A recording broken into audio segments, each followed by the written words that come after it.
एक international cyber criminal को जिसका दुबई और बैंकॉक से भारतीय नागरिकों के साथ साइबर फ्रॉड करने का रिकॉर्ड है, Pimpri Chinchwad city cyber police ने बैंकॉक पुलिस की मदद से बैंकॉक एयरपोर्ट पर गिरफ्तार किया है। इस साइबर क्रिमिनल का नाम सौरभ उर्फ गणेश बलौसा काले है।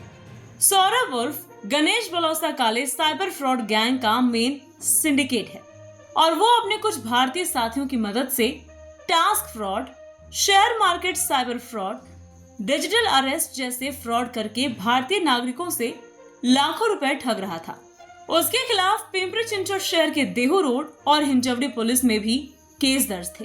हालांकि वो दुबई और थाईलैंड जैसे देशों में रहता है, इसीलिए पिंपरी चिंचवड साइबर पुलिस के सामने उसे गिरफ्तार करने में बड़ी चुनौती थी।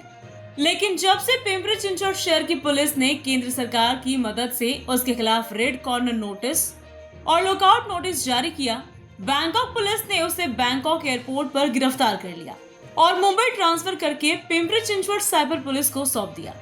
सौरभ उर्फ गणेश बलौसा काले की गिरफ्तारी के साथ ही तेलंगाना राज्य में 2 साइबर फ्रॉड के मामलों का भी खुलासा हुआ है।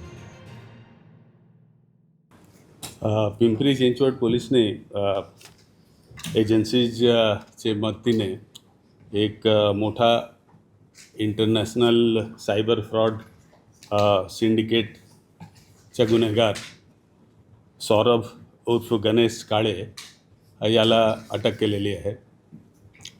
गणेश काळे हा दुबई आणि थायलंडमध्ये राहून तिकडून जे म्यूल अकाउंट्स आहेत त्याचे ऑपरेटर्सला हँडल करत होता। म्हणजे हा साधारणतः स्तर 3 स्तर 4चा गुन्हेगार होता आणि तो दुबईला वास्तव्याला होता। आम्हाला याच्यापूर्वी 3 केसेस आमचे सायबर पोलीस स्टेशन आणि त्याचबरोबर देहू रोड पोलीस स्टेशन आणि हिंजवडी पोलीस स्टेशन त्याच्यामध्ये रजिस्टर्ड होते।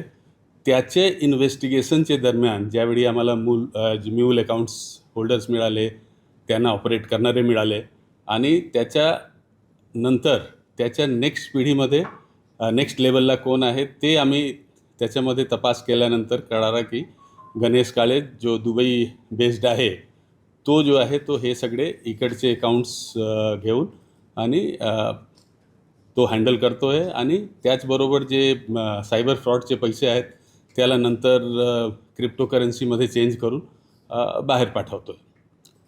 त्यानंतर आमचे त्या इन्व्हेस्टिगेशनमध्ये एक आरोपी दीपक गाडे नावाचा होता। त्याच्या ज्यावेळी आपण इंटरोगेशन केला आणि त्याच्याकडून व्हेरिफिकेशन केलं तर आपल्याला कळाला की तो सायबर फ्रॉडचे जे सिंडिकेट आहे ते त्याचे ऑपरेशनसाठी तो दुबईला जाऊन हा गणेश काळे याला भेटला पण होता। गणेश काळेने दुबईमध्ये एक त्यांचा ऑफिससुद्धा सुरू केला होता। ही सगळी माहिती काढल्यानंतर आपण त्याच्या एक्स्ट्रॅडिशनसाठी प्रोसेस सुरू केलेला आहे।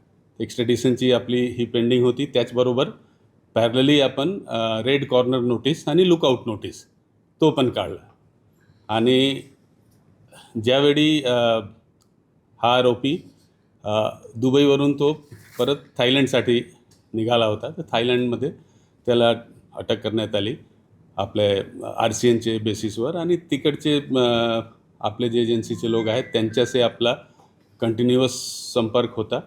त्यांच्या मदतीने आणि आपली टीमचे फॉलोअपने त्याला अरेस्ट करण्यात आला। तो जो आहे पहिले लेवलला म्यूल अकाउंट असतात। म्यूल अकाउंटचे वर त्यांचे हँडलर असतात जे ते जे ऑपरेट करतात ते म्यूल अकाउंट ज्याचे आहे त्याचे अकाउंट घेऊन आणि त्यानंतर जे अशा प्रकारचे लोक आहेत जे म्यूल अकाउंट्स ऑपरेट करतात त्यांना हा हँडल करायचा। ते 3 गुन्ह्यामध्ये त्याच्या अगेन्स्ट पुरावा उपलब्ध झाल्यानंतर आणि तो इथून ॲब्स्कॉन्डर असल्यामुळे आणि त्यानंतर त्याच्या लोकेशन परदेशात आहे हे सगळे फाइंड केल्यानंतर ते रेड कॉर्नर नोटीस जारी करण्याची एक पद्धत असते, SOP असते, त्याप्रमाणे आपण तो पूर्णपणे फॉलोअप करून आणि ते रेड कॉर्नर नोटीस इश्यू करून घेतलं। Bureau report, V service news, Pimpri Chinchwad, Maharashtra.